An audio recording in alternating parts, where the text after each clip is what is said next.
Hey guys, Kate here, and today I'm really excited to talk to you guys about habits and how they can lead to success. So I'm so excited about this book that I'm reading that I decided that I would make this video for you guys on my lunch hour because I really want to share this amazing information with you that is changing my life. So a lot of you may have noticed a huge difference in my life over the past year or so, and even more so in the past couple months in 2016. And that's because I made some really awesome New Year's resolutions and I've stuck to them, and I've created some really big goals for this year and the next couple of years. So in order to accomplish those and the change that you've seen in my life and my attitude recently, it's been a big part of personal development, and that's something that I've committed to.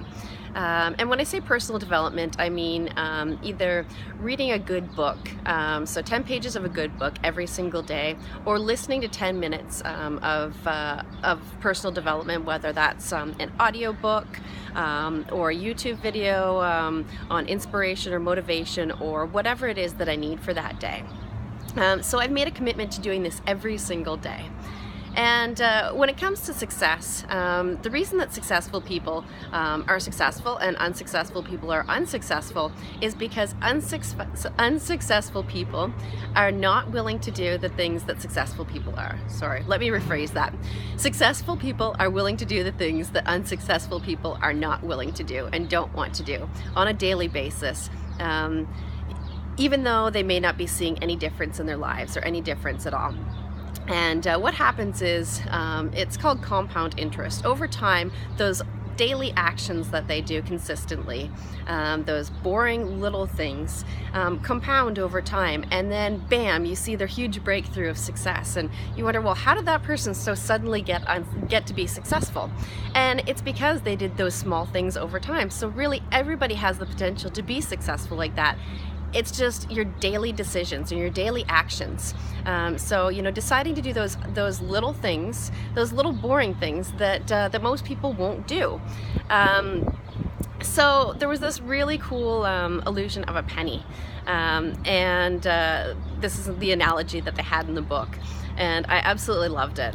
So it was basically just said that you know, a penny compounded over time makes a big difference. So, you know, maybe a penny one day, but then once it doubles every single day, it can become $1 million. So that's a really great way to look at life and to look at everything. So whether it's your happiness or whether it's your knowledge, a skill that you're trying to do, like play the guitar, your health, your fitness, your eating habits, really all of this compounds over time. So just like a cheeseburger won't kill you in a day, I mean, you know, if you continue to eat a cheeseburger every single day, that cheeseburger is going to kill you through clogging your arteries and creating heart attacks.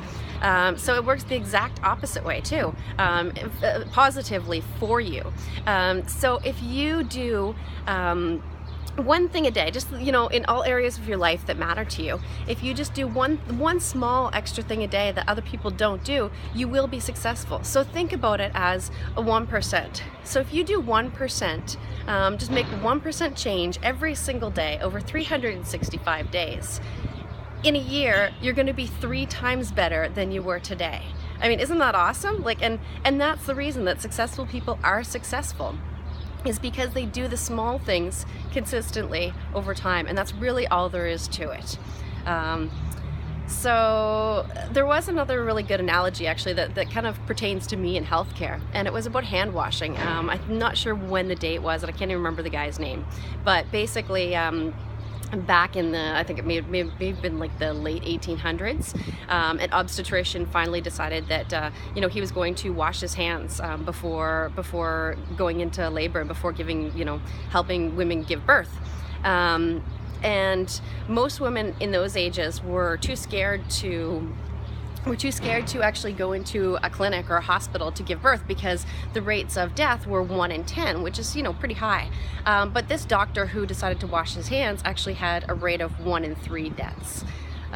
So you know, that's huge difference. And you know, everybody thought that he was crazy for washing his hands. You know, they would go into surgery dirty. They just thought he was crazy. But eventually, you know, that compounded after time. People started to catch on. You know, this was way before bacteria was, you know, and anybody even knew about bacteria. And nowadays, I mean, as healthcare professionals, like, they ding the bell at 11 o'clock for hand hygiene. You know, like, it's taught to us in school. Like, it's a huge deal. You know, washing your hands before patients, after patients, before you touch your face. You know, before that, like, it's a huge deal. So you can really see, you know, how this one person made a difference, and just by doing those little things, you know, those insignificant things, like hand washing, over time caught on, and it helped to save people's lives. So I hope you've learned a thing or two today. I really recommend that you guys start to just, you know, do the daily actions that other people aren't willing to do. So get up 10 minutes earlier and do those 20 crunches, or, you know, pick a salad instead of a cheeseburger. Do 15 minutes of cardio a day. Or, you know, the thing that I recommend the most and will make a huge change in your life is to read 10 pages of a good personal development book. Or listen to 10 minutes of audiobook personal development in your car on your way to work. And I promise you, you will see a huge difference in your life, just like I've seen a huge difference. So I hope you have an absolutely wonderful day, and I'll talk to you guys later. Bye.